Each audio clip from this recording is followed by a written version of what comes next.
around, I'm going to remember the name of the new show, the way I'm calling the show. But I still don't believe that I don't think I fine tuned it enough so that what I really want to get down to it, because it doesn't seem like well, anyway, let as I blah, blah, blah, blah, blah. Hey, welcome everybody. This is our 132nd meeting. And so this is SoundBroker Presents our current event roundtable show. But I think it's more of a discussion and opinion show of people who are of like minds, and everything you hear is an opinion. So do your own research, and welcome everybody. I hope everybody had a great week. Hope you had a good Thanksgiving if you lived in America. And I was on vacation. So this week I'm not as prepared as I've normally been, but at least I remembered the name of the show. So how's everybody doing? Excellent. Good, Dave. Good to see you. Fred, Wayne, good to see you. I know we're going to have more people show up on the panel today, but in the meantime, we got to get going.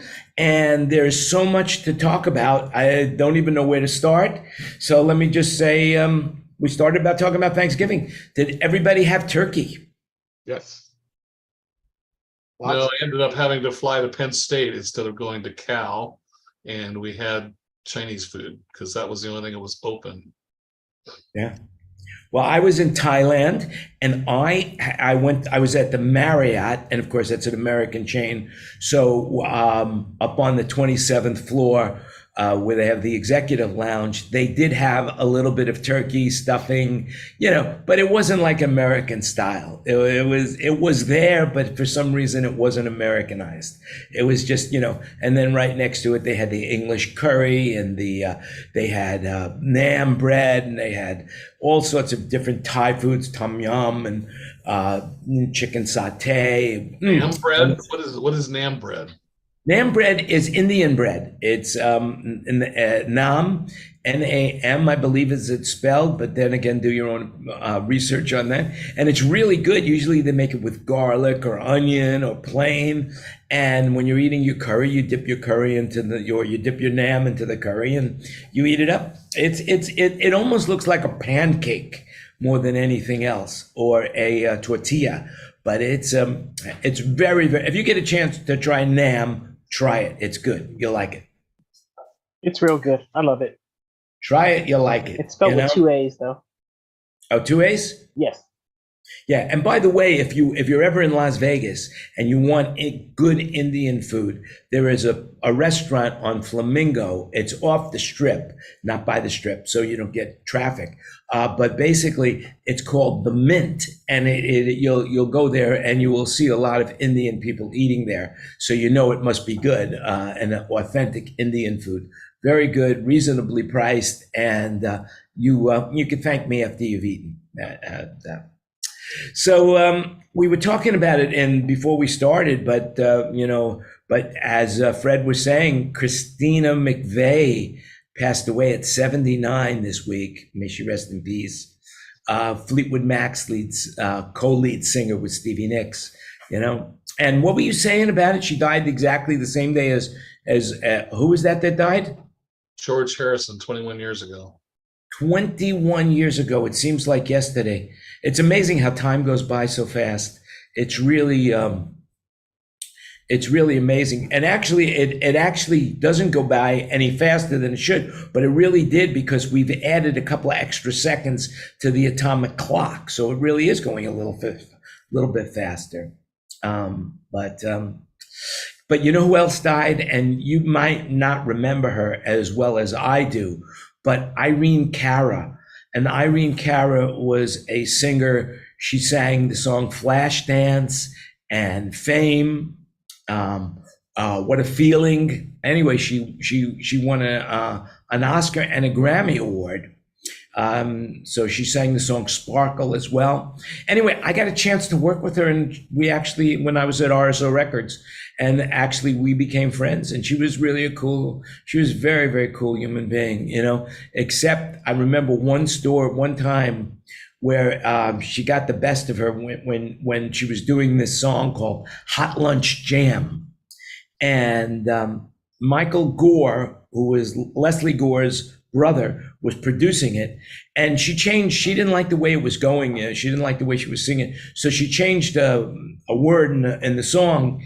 And then after she finished singing it, she decided to negotiate for writing credit.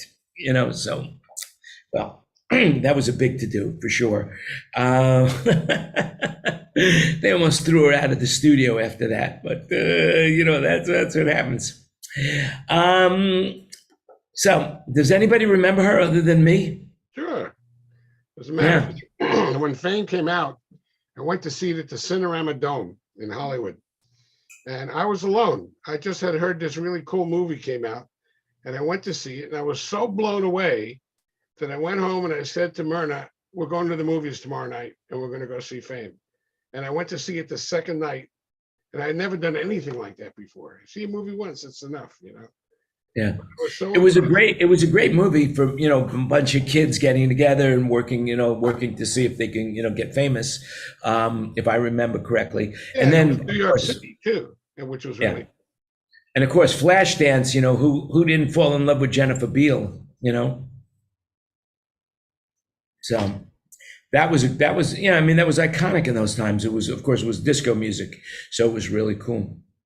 Anyway, moving on, just a reminder that there is a touring conference at Rock Lidditz on December 7th, 8th, and 9th, put on by Marty Hom and Jake Berry and Charlie Hernandez, as well as Stuart Ross. And I think they're picking up a lot of momentum. I heard Digico is now sponsoring it or going to have some sort of activity over there as well. So I wish I could go to that. That would be something that would be a lot of fun. Did you guys ever go to any of the awards like what was it called? Performance Magazine, where they had that convention, the touring convention? No. It was a lot of fun, man. I met a lot of people. Really, really, really, really cool. Anyway, so let's talk about something else. Anybody watching the World Cup? Oh yeah. So what do you think? My TiVo is busy. I'm thinking that Qatar, which is what they all call it there, so who knows what the real name is putting on a pretty good event. Those fields look immaculate. The stands are good. Their politics are something else, and what they did to the workers, that's a whole nother story. But the competition seems really good. And I watched the U.S. game yesterday, and it was a nail biter all the way to the end. But they came out ahead. Yeah. It's hard to think of soccer or football as they call it, as a nail biter. I just, I just don't get that. I don't get it. I mean, it's like in Brazil, when you're born, they give you a soccer ball and a pack of cigarettes, right in your crib. So you grow up with that in your whole environment, and you end up playing soccer because it's a very inexpensive sport to play. You don't need anything but a ball and a space. I mean, that's really what you need. You don't really need a soccer goal net, although they're nice to have. You don't really need that, if you're going to be playing as a non-professional and playing as kids. So, Wayne, do you play? Ball and cigarettes seem to be counterintuitive, Jan. Yeah, but that's how it is because everybody smokes in Brazil and everybody plays soccer, So I find it exciting. I know the game. I played it in high school, and it was a nail biter. I mean, any second they could score. I can't imagine the soccer players smoking. There's too much running involved. I didn't. Oh, you'd be surprised. You'd be surprised. I mean, and I go to the gym and I see these people working out like crazy, and then they take a break and they go outside and start smoking. It makes no sense to me. Absolutely no sense. I can't figure that part out, But I have an interesting story, or a little aside. When I was growing up in Hollywood, so I'm in my 30s now, and I heard that there was a soccer game. The Rainbow Bar and Grill had a little, choose up soccer game every once in a while. And so I heard about it. And one day I went down to the park to play. And even though I'd never played soccer before, and Rod Stewart was there. Rod Stewart and his crew were there playing. And they're pretty, how would I say? They're aficionados when it comes to soccer. Rod's really good. Well, anyway. He owns a team. He owns one of the big teams. He does? Yeah. I didn't know that. Yeah, one of the big teams, not just some regional team, one of the majors. What team is that? I wouldn't know. Manchester United. I mean, Manchester United. Now I'm going to tell you a story about that too as soon as we finish this. But Wayne, what were you saying? What's his team? I see you shaking your head. Yeah. He owns a team. Somebody do some research real quick. You know, give me the name of that team. You're that muted, Rod's. Wayne. Wow. I was just agreeing with David there that Rod Stewart owned a team. I don't know which team it was. I'm not really a soccer follower, but I thought he was in partnership with someone else. Right. Well, anyway, so we're in the field. I've never played soccer before. The ball's passed to me, and Rod Stewart is guarding me. And I went to go kick the ball, and I missed the ball, and I did a 360 flip in the air, you know, and I fell on my ass. And everybody, as I was trying to get up, everybody's standing over me, laughing their ass off. They say, "Oh, that's the funniest thing we've ever seen," you know. And then afterwards, they took me back to the Rainbow, and I hung out with those guys. It was a lot of fun. But Was that when you had your fro? yeah. I had the Jew fro was out there about here, you know. It was cool. David knows me in those days. David and I. Celtic FC, according to Tina. That's the name of Rod Stewart's team. Yeah. I never heard of it. Is it true that Rod Stewart had the largest audience ever at one show? I doubt it. I No, doubt it. I thought it was unusual, but there was a festival. I only read that somewhere. It could be 100% incorrect, but I thought there was a show. I thought he did before Queen. I thought Rod Stewart had the biggest one. He played Wembley or something where it was like 250,000 people or something. Oh no, I think there was one where there was even more. I'd have to Google it up now and see whether it was still correct. You know, at one time it was Frank Sinatra. Wait a second. Tina's got something there in the chat. Somebody read that. I only see the first line. So read what she said. Or Tina, why don't you give us the voice of You the need some voice of glasses reason. now, Jan? What's going on? I can read that perfectly. Oh, really? I can't. I can only read the top line for some reason. What does it say?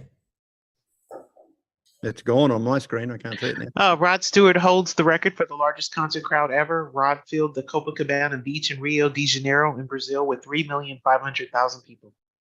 Okay, 3,500,000. That's crazy. Because if there's that many people, you wouldn't be able to see the guy, you know. And especially in those days, I mean, that's just saying that everybody who lived December in 31st, 1994. Yeah, they didn't even have screens in those days. They didn't have video projection in those days. Well, yes, they did, but it was too expensive to put it out on the beach. So I find that hard to believe. They pull off some pretty spectacular shows in Rio. Yeah, Oh, yeah, Rock in Rio was amazing. McCartney's record from April 21st, 1990. So Yeah, I was there. I went to one Rock in Rio, and it was amazingly huge with so many different bands. I can't even remember all the bands that played down there the year I was there. But I think Tom Petty might have played that year, one year that I was there. But I can't remember. Look what I got today talking about Tom Petty. Of course, What is that? You can almost see it. Yeah, hold on. I got to turn the damn. For those people that are listening, he's holding up something. Come on. Where's my? it's like a picture of Tom Petty. No, The CD? no, it's my CD. I literally just got it an hour ago. All right. What? Tell us about it. Just read it. It's Free Fallin' live in the USA. Okay. It's 10 10 discs. Wow, very, very cool. I have a very interesting story, another interesting story about me and Tom Petty. And that is when Tom Petty when he first came out as an artist. I mean, he's been playing around. And I was working with a disc jockey called Charlie Kendall, Charlie Kendall became huge, one of the biggest disc jockeys. He went to Philadelphia and I believe WMMR, and he was not only the program director, but he was the on-the-air star in Philadelphia. But before that, he was on K-Rock, and I was managing the guy, his career, getting him commercials. to do, voiceovers because he had that really great voice, and I was getting him work. And so he said to me, "Hey, look, there's this new artist, Tom Petty. He's playing the Whiskey tonight, and we're going out for dinner.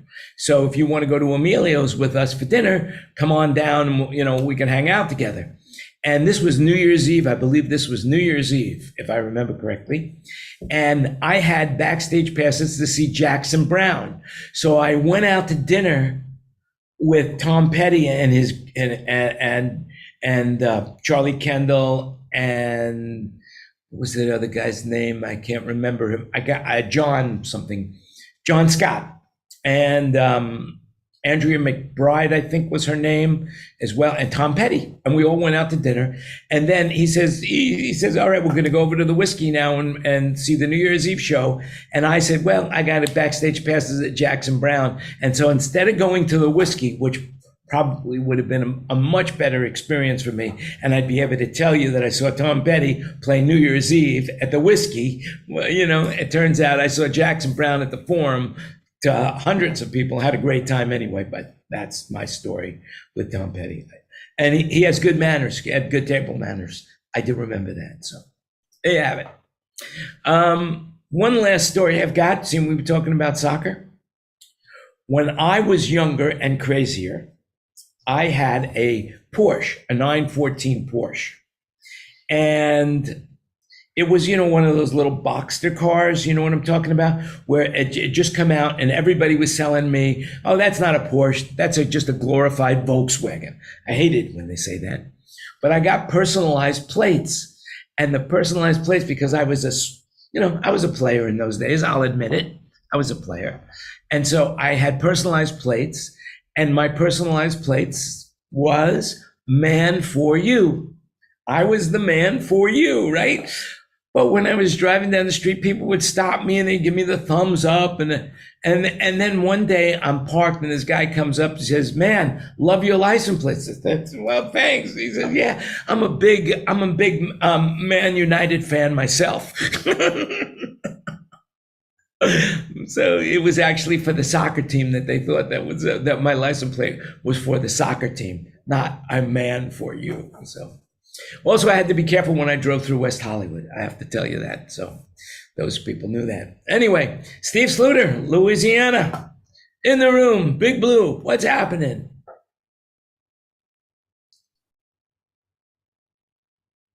Well, there you go. I didn't get an invite today. I had to dig one out. Yeah, me too. Oh, you know what? I'll tell you, there was something wrong with Zoom today when I was sending out the invites. So I only got to page 11. And so not all of them went out. But hey, you guys got to remember that it's every Wednesday, come hell or high water. Oh, yeah. And I'm doing this thing, I'm doing this thing. And it's, I mean, I can't tell you how many Well, that's people. why I'm here. I can't tell you how many people tell me that, it used to be to help them go to, so they wouldn't have to go to a psychiatrist. Now they listen to the show and they find themselves running to the psychiatrist to kind of unwind from the show, Oh, yeah. Anyway, what's the scoop down there? What's going on with you guys over there in Louisiana? Earthquakes? staying busy. What's the weather story? No volcanoes, right? Well, we just had a little rain stuff come in last night, but next few days supposed to be nice and sunny in the 60s. Maybe a high of 72. Right. And how are your Saints doing this year? Our ain'ts. Your Aints? And how's our Raiders doing this year, Tina?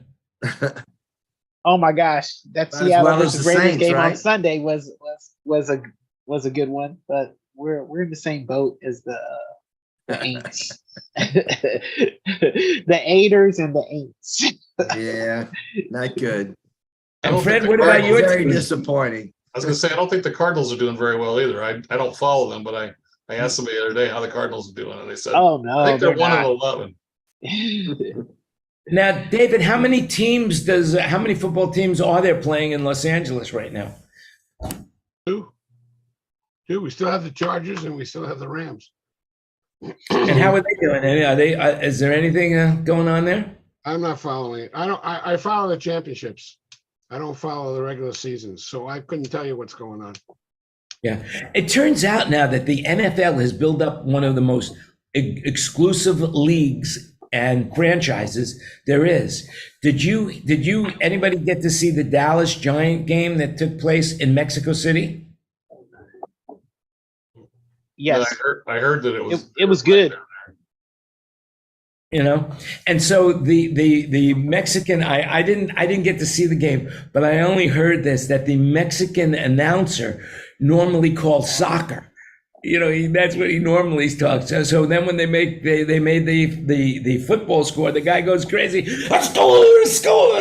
You know. Oh, Yeah, he has that prolonged call that echoes on and on and on. Yeah, so it's really cool. It is. Well, let's see what's in the news today. Let's see. The Taylor Swift thing still goes on. So right now, the Justice Department is investigating Live Nation. Congress, both the Senate and the House, are investigating them. So basically what it says here is that they have monopoly concerns. Oh, really? I wonder why with this Ticketmaster and Live Nation. I can't believe that it's gone so long before they've decided, wow, there's a little challenge here. And OAC, she is taking this personal because her staff members wanted to get Taylor Swift tickets and they couldn't. And so she's saying, I'm taking this personally. And so she's going to be grilling the Live Nation and So what's the deal with not being able to buy tickets? Of course she is. Of course she is.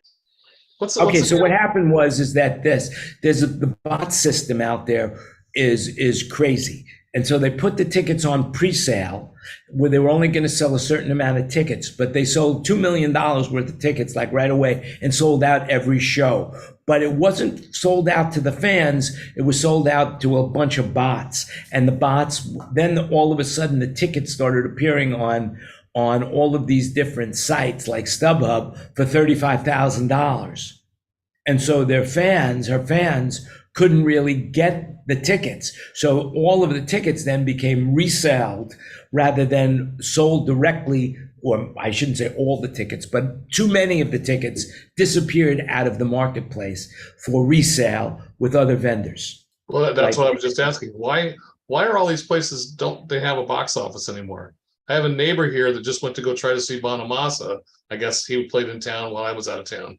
And he went to the box office to buy tickets, and they don't sell tickets at the box office. How can you have a venue with a box office and you don't sell tickets to things that are showing in your own building?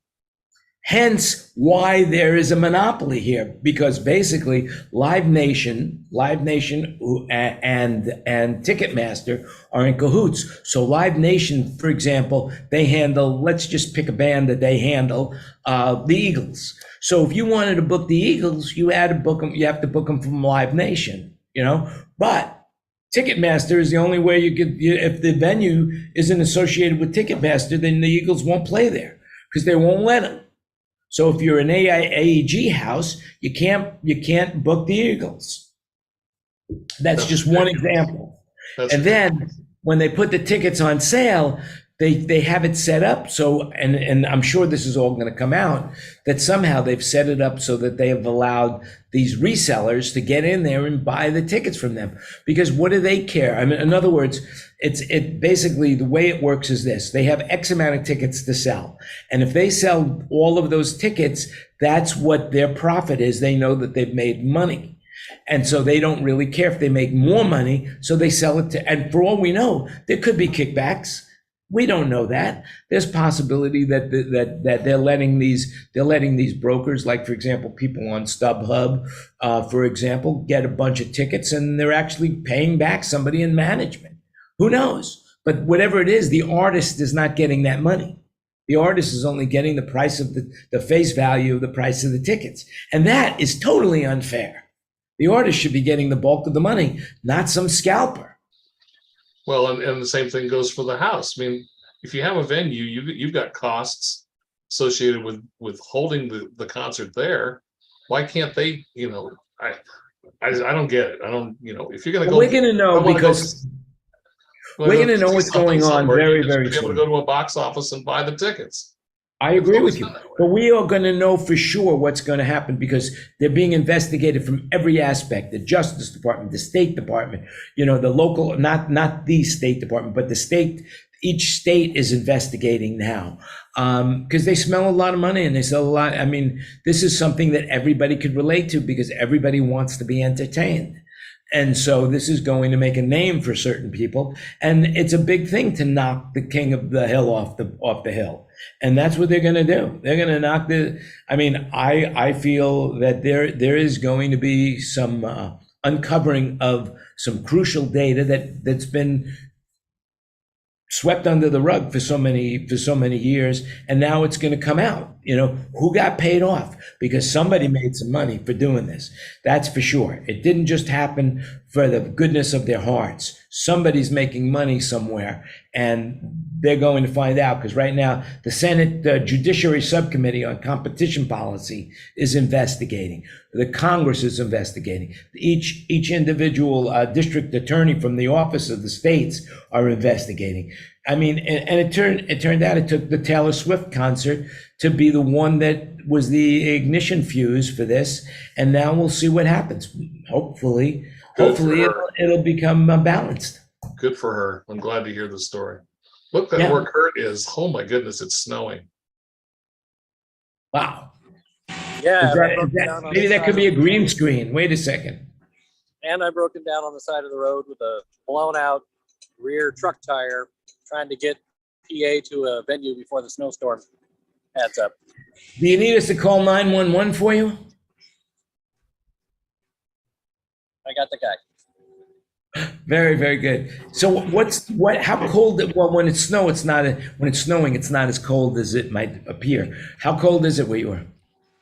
Like 34 right now. Okay, very good. That's dedication. He made it to the mastermind through adversity, like a postal worker. Yeah. He's like the postman. How's that? Yeah. Well, the mail must go through. That's, The PA needs to be there for loading in the morning, and if it snows like they say, that would be a big challenge. Yeah. Yeah, I think that's also the slogan for one of those LBGQ dance clubs I went to once. The mail must go through, that's what I think it was called. But I can't remember. No, that was just one of those things. Anyway, Metallica's going out back on the road. They're going to be doing a show. Are they coming up to your neck of the woods? I'm not sure. I don't think so. Yeah. They can only play outdoors here. Maybe Climate Pledge, but everything else would be the middle of winter if they're on tour now. Yeah, I guess there wouldn't be a big demand for tickets if they were playing outdoors in an arena in the middle of the winter. No.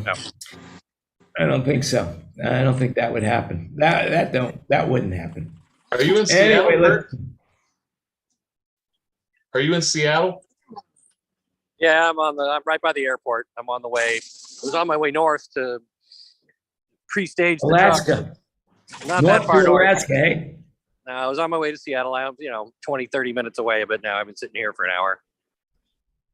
Well, I'm sorry to hear that, but you got good cell reception there wherever you are. Yeah. That's a good thing. That's a good thing. Must be the density of the air. So what's the big news in your town today? What's the news story that's breaking everywhere in the Seattle area? The snowstorm. There you have it. Snowstorm. That's good weather. Started about 3, and it's supposed to go all day tomorrow. Wow. So Here it's been raining. Yeah, Yeah. we're supposed to get rain tomorrow night from that same storm in LA. So it's a big one. I'll never get out of the venue with the trucks full of PA, so we're trying to drop them today, do the gig tomorrow, and come back on Friday and get them out of there. Now, how big is your crew on this particular show? There's 4 of us. And where are the rest of the guys? They left me here to take the other truck up. Well, very good.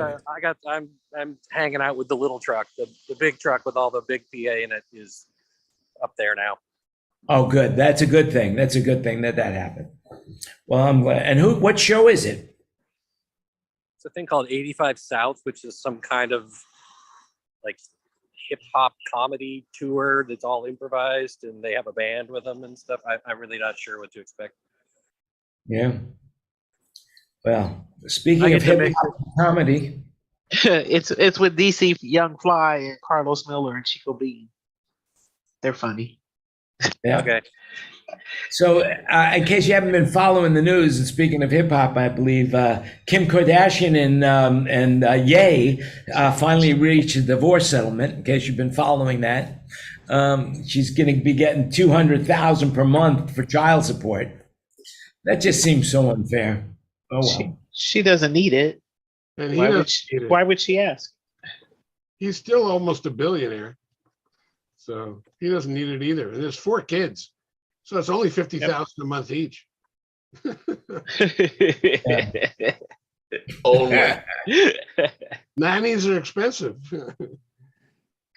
Yeah, that's for sure, man. That's just the Botox treatment alone for the kids, could run up to that kind of money.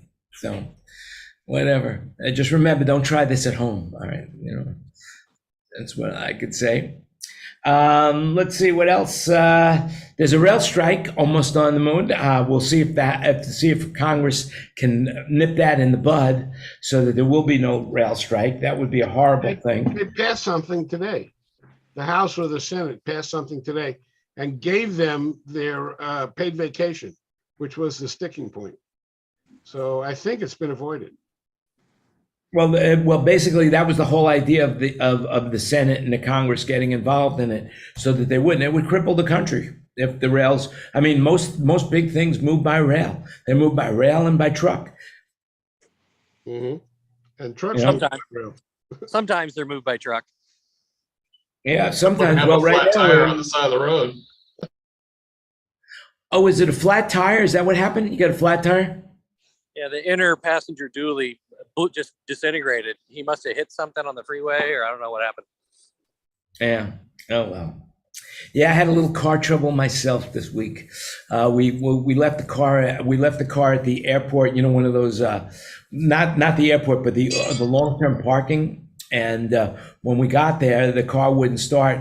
But they have this little thing. I've never seen it before, and I've heard about it. But basically, it's a little battery. It's about this big. It's about 6 inches wide and 2 inches long. And it's just enough to charge a car, to get a car started. It's really cool. I think everybody should have one.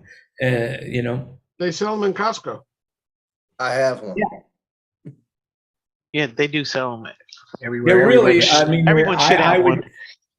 I think you should have one in every car. It's because if your battery dies, it's a great thing to have. I couldn't believe it. Not only that, this one had a voltage meter on it, so it showed how much voltage the battery was putting out.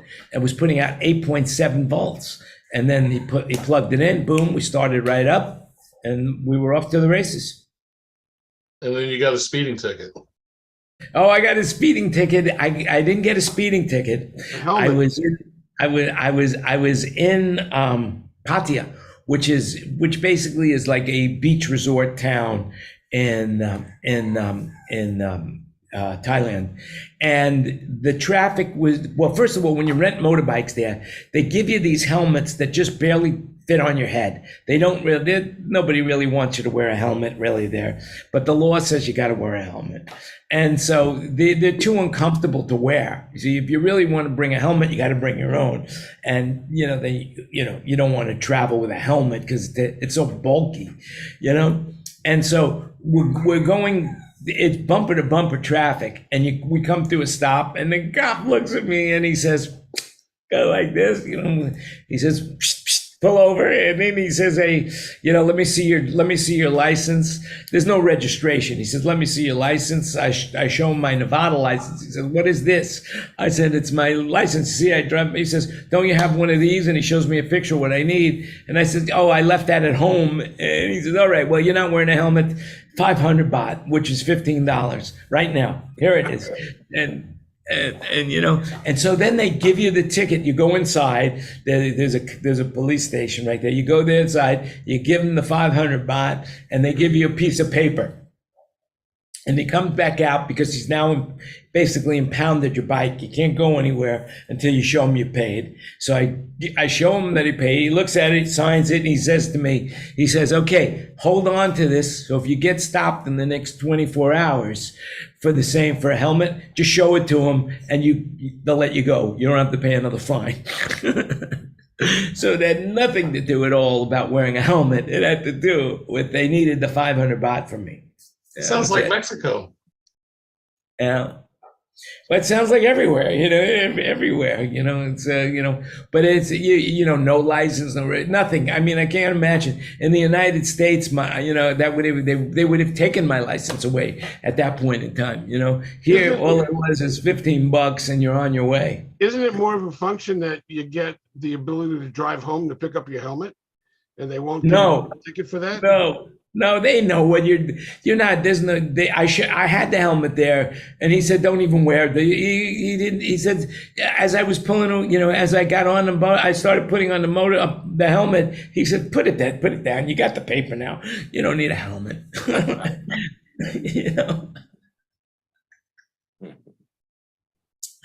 Yeah, it's it's only about the money. That's about it. It's only about the money.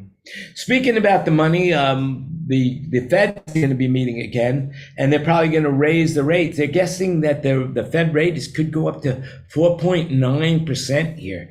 I'm just worried about that. If it goes up that high, what it's going to do to our economy, Well, they announced today they were going to take it easy in December. So the market Good. had a really good day today. Very, very good. I haven't checked the market yet today, but that's a good thing. Yeah, it's December 13th. They're basically, we're thinking about maybe a 75 basis point hike. What did they say, David? Did you remember? The market went up over 700 points today. That's really good. But what about what are they going to raise the interest They rate? didn't say. They just said that they don't need to be as aggressive. That's good, because a lot of my friends right now are into T-bills, which is amazing that they can get that kind of percentages from a T-bill.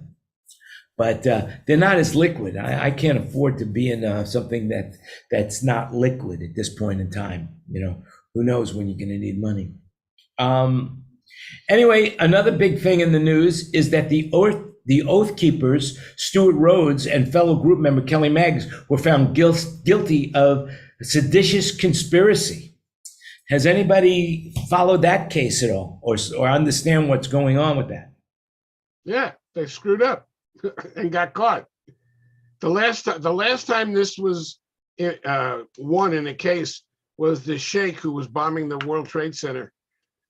That's the last time the seditious guilty plea the guilty verdict was found. So they don't do it often, but they do it, and it's a big deal. I mean, that guy was going to bomb the Brooklyn Bridge, the Washington Bridge, the World Trade Center, and they got him on this exact same charge. That was like 1980 something, right? Yeah.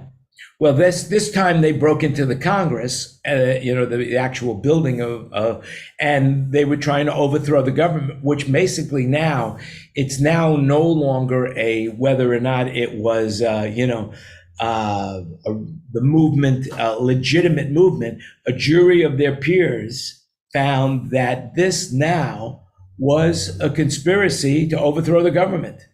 And so maybe this will mellow out our country a little bit. Has anybody been following what's going on in China? What's happening with the protests over COVID? Anybody? Yeah. They're starting to crack down heavy. Right. So listen to this. Okay, so listen to this. So I have friends living in China. And basically, because of COVID, everybody has a cell phone. And because of COVID, they have an app on your phone that tracks where your well-being is, where you are, where you're actually. And so when you go into a store, you've got to show this app, and it'll show either green, yellow, or red. And if it's not green, you can't go into the store. So if they find somebody who had COVID at that particular location, they know everybody who's been there. And now they're using this technology against all the people that are protesting. It's crazy. I mean, that's communism. And we don't have that in the United States, and I hope we never do. But there is a movement right now to end our freedoms. And, and we have to be very vigilant as people if we like to be able to have free speech and like to be able to do what we're doing, especially like, meeting together and broadcasting it on Zoom and not being behind closed doors. We all have to be very vigilant that whenever you see something that's taking away your rights, that you stand up for it and you speak out. So especially when it comes to this kind of stuff. And Elon Musk, are you following what's going on with Twitter? Anybody? What's new with Twitter? Well, the last thing I heard was Elon Musk basically said, okay, he's firing all these people over there like crazy, so they no longer have enough people to do all the monitoring. And as of last week, they said that they're no longer going to monitor any conversations about COVID. So all of a sudden now, anybody could say anything at all about COVID, whether it's true or false or whatever, and it's going to be spread like wildfire if it's something that sounds believable, even if it isn't. Did you see the other thing, Jan? Talk. I got a thing from LifeLock this morning, said that there was a data breach. All the usernames, passwords, emails, all that stuff from all the people on Twitter is out there in the wild. So if you're at my Twitter, God. it's out there. That's crazy. That's crazy if that's the case. Because I mean, look, it says Apple and Google are both thinking about taking the Twitter app off of their app store. And if that does that, I don't know how much money this guy's got, but I can't imagine that his people are going to be happy with him if he blows that kind of investment. If Twitter goes out of business. I always thought Twitter was a free thing like Facebook. You could just sign up for it. You had paid levels like Facebook does, but isn't it just something you could just go sign up for? Why do you No, need I'm a store? talking about the actual inner workings, the operational side of the company, the buildings, the servers, all of that. The advertisers are running away from it like crazy. And if they have no way to get the app out there, basically Elon Musk is saying that if that happens, he'll sell all his Apple shares that he holds to Donald Trump for $1. Oh, I hadn't heard that. That's a good one. But of course that could be total BS that you're hearing, because there's no monitoring of anything. I mean, when there's no monitoring of the truth and anything can be said anywhere at any time that gets dissipated through the society that fast, it's dangerous. Well, Elon Musk said that if Apple pulls out of Twitter, he's going to build a better iPhone. Yeah. I mean, meanwhile, he's got, his rockets are doing really well. And I'm sure the Boring Company is doing well as well. The Boring Company is saving him from what I understand. Yeah, well, whatever it is. And Tesla stock is down from my understanding, but I don't have any Tesla stock, so I'm not following it. So speaking of not following stuff, there is a new experimental drug called isomethibab, if I'm pronouncing it correct, and it actually appears to slow the progression of Alzheimer's disease, according to new clinical trial results. But it's also raised some safety concerns, and the results of the trial data showed that the drug appeared to slow the progression of the decline by about 27%, but 14% of the trial participants who received this medicine experienced certain serious adverse events such as brain swelling and brain bleeding. So, I don't know. I don't know which. I don't have either one, so I don't know which is worse. But it just seems to me if the cure is worse than the disease, it ain't good. It ain't good. Anybody here a senior taking insulin? Well, if you are, it's now going to cost you no more than $35. That's a good thing. Let me see what else we got in this. What else we got? A tunnel was discovered in Egypt underneath a temple that may lead to Cleopatra's tomb. Archaeologists say that this could be the big breakthrough that they've been working for years and years and years to find Cleopatra's tomb. What do you know about that? I'm ready. The excavation revealed a huge religious center with 3 sanctuaries, a sacred lake, and more than 1,500 objects, busts, statues, golden pieces, and a huge collection of coins portraying Alexander the Great, Queen Cleopatra, and Ptolemies. So anyway, we got the link on that if you want to follow that about Cleopatra. That's really cool. And let's see. Wow, look at the time. My God. So the last thing I want to talk about this week is the Webb telescope. Have anybody seen any of the latest pictures from the Webb? From the James Webb telescope? No. I don't think They so. have now found pictures of the most distant galaxy ever observed. Oops. It is spied on one of the earliest galaxies ever formed after the Big Bang, over 350 million years ago after the universe began. So there you go. Makes you feel young that they go back 350 years. Million. No, they're going back billions of years. It's 350 million years since the Big Bang. So they're going back even further than that. Wow. Well, I have to thank Carl Sagan for that. Billions and billions, There you go. No, it's the Googleplex. The Googleplex. Well, anyway.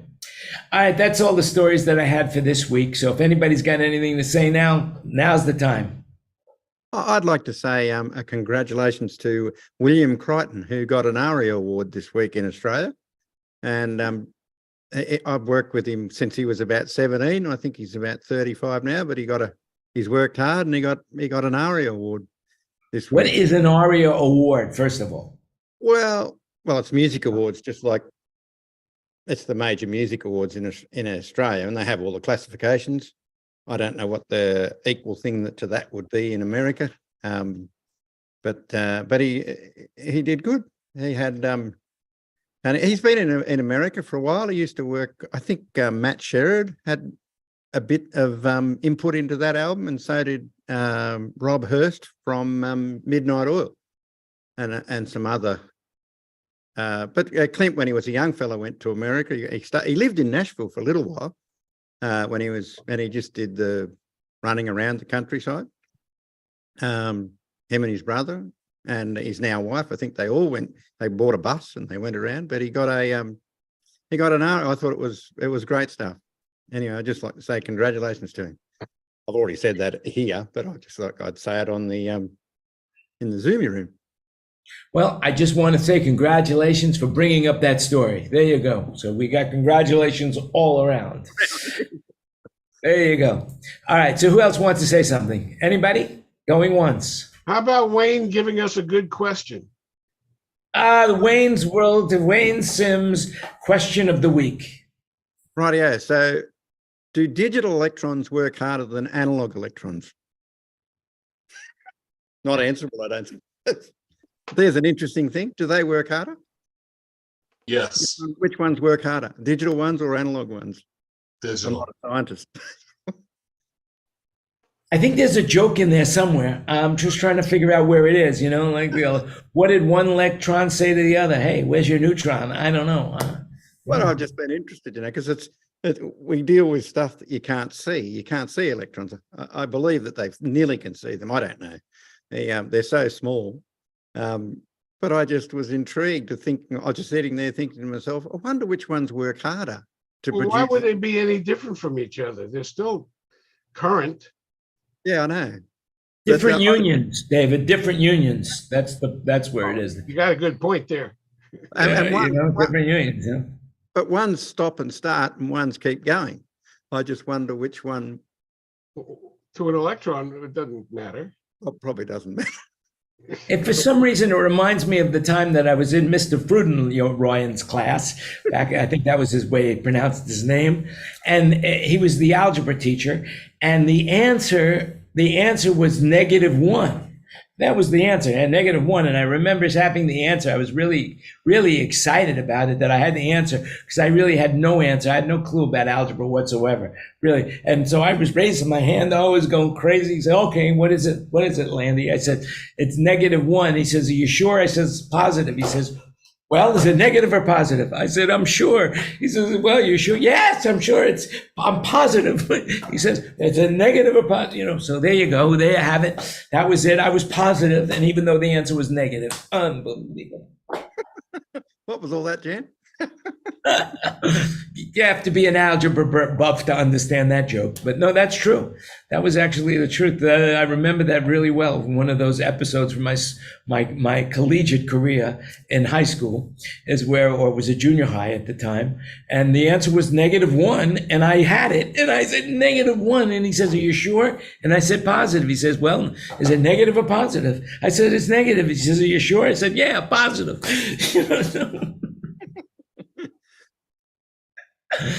Needless to say, I failed that class, but what's the difference? It doesn't make. I had to take it twice. What do they say? 7th grade was the roughest 2 years of my life. That's about it. So there you have it. Anybody else have anything they want to say? Steve, you got anything? Not really. Just trying to get through this congestion for the last 3 weeks. Well, hey, Vicks Vapor Rub works wonderful. It's just a wonderful thing. This is not a paid political ad. Vicks Vapor Rub, we use it here religiously. That's it. Is this the back end of COVID? I don't know. Or is it RSV? I didn't realize that adults could get RSV until. Yeah, I haven't been to a doctor. I've just been taking Mucinex for the last week or so. Well, that's what they were going. That's what they would prescribe for you anyway. That kind of stuff. I don't know what they have. Common cold is, it's common. That's it. Yeah, I've had no fever or any other symptoms. Just a cough and congestion. And by the way, did anybody see that letter from Michael Strickland? Yeah.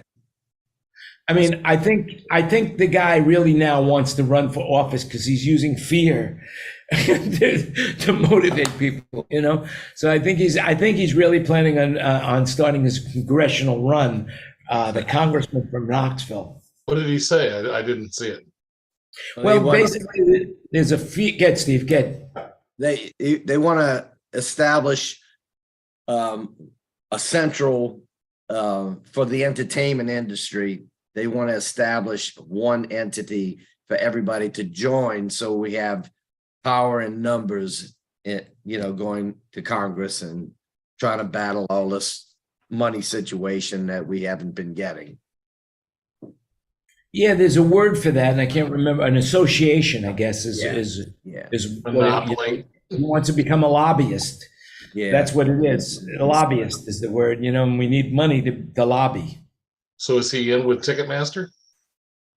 I don't think so. No, he has a lighting company. He has one of the bigger lighting companies in the United States. Well, Bandit Light. So he's just on the other side. Ticketmaster has the monopoly on selling to the public, and he wants the monopoly on putting lighting installations. No. What he wants to do is organize the industry so that we have one voice of the production side. So basically, sound companies, lighting companies, video companies, we have no voice. And what his fear is that they're gonna want to shut us down again. They're gonna want to take away people from going to concerts. And he doesn't want that to happen. And I don't either. I don't believe that is going to happen. Because basically, the statistics don't show it. Like, I'll give you an example, which now, of course, you have to do your own research on what I'm about to say, because this is totally something that I've I pulled from here and there and whatever I've heard. But it seems to me what I've heard, and if you disagree, now is the time to talk about it. But it seems like Florida, this guy Ron DeSantis, he said, you know what, we're going to keep the city open. We're going to do concerts. We're going to do whatever we want. We're going to keep it going. No mask mandates, no nothing. And whereas in California and Nevada, they closed everything down, mask mandates, blah, blah, blah, you name it.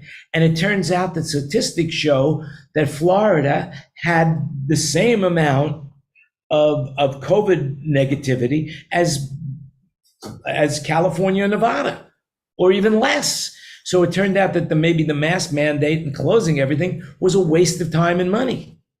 Does anybody have any comment on that? It's interesting because I just got, within the last 2 days, CBS and Paramount both have dropped the COVID restrictions for those of us that work for them. So now you can go in the buildings and you can, without having to have vaccines or any of that stuff, it's all been dropped. So What have you heard? back to, Oh, see if you have- Michael's, it's the Entertainment Association is what they want to create. And I thought that NAM was our representation. Remember when we were going through all the stuff earlier? NAM was supposed to be the heavy hitter for our industry. Yeah, because they're an association. Yeah. Right. And Right. So, and they were encouraging people to join NAM so that they could get more members and more money behind it. And now it looks like they're trying to create something totally independent of that now, the Entertainment Association. yeah, I would think that, I would think that it's probably a good idea to have a lobbyist working in our favor. Oh, sure.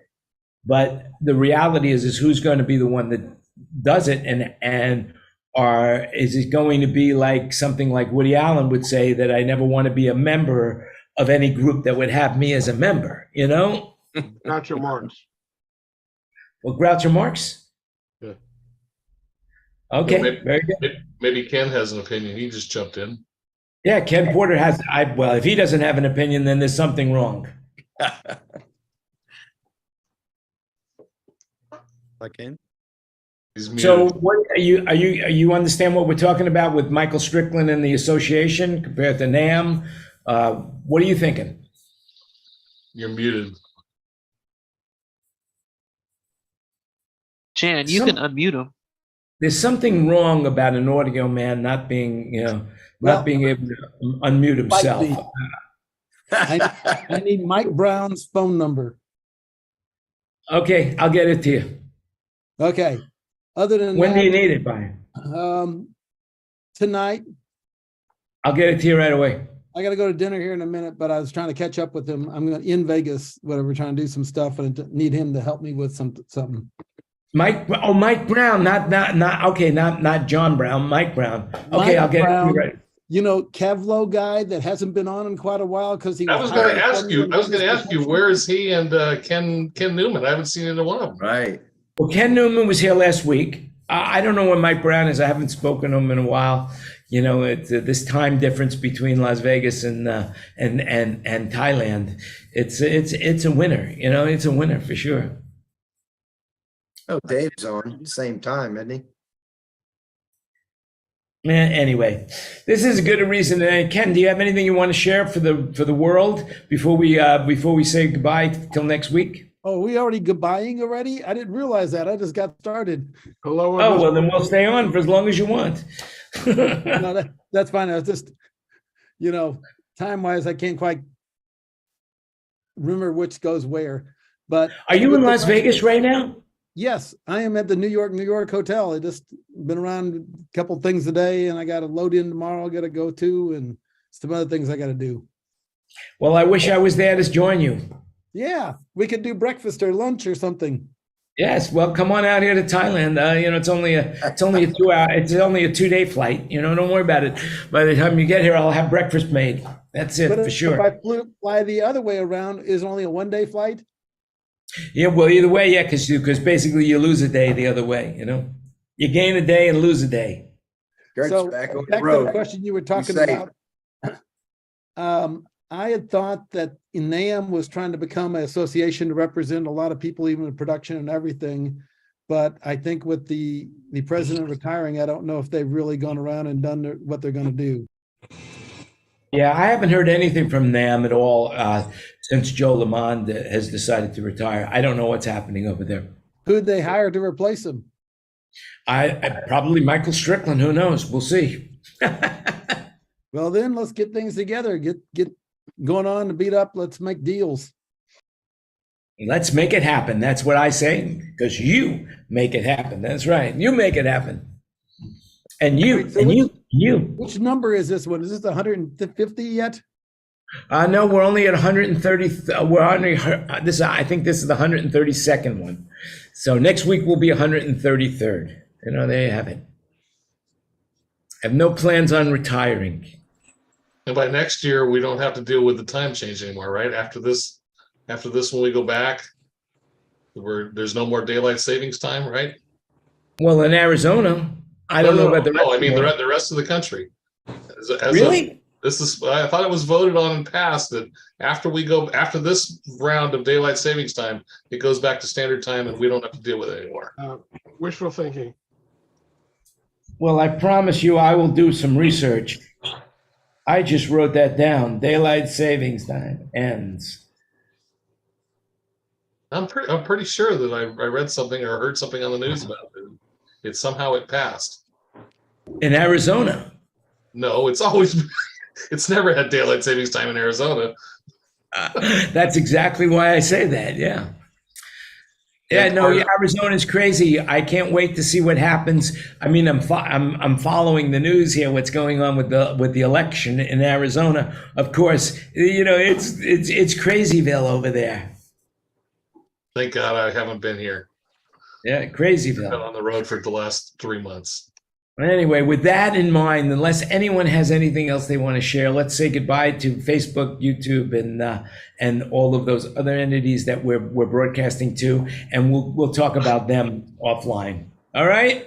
So with that in mind, remember, you make it happen. Remember, everything you heard today is an opinion, and do your own research. And I think we're going to, I'm not happy with the name right now. SoundBroker presents our current events roundtable. I think we're just going to call it the MasterMind show, and that's it. And it's an opinion show, and that's it. And it'll be a lot easier. Welcome to the MasterMind show. And, speak your mind, even if it is a master. There you have it. So with that in mind, you make it happen. How do you like that? With that in mind, you make it happen. So have a great week. Be safe, stay healthy, and we will talk to you again next week for the 133rd show. All right.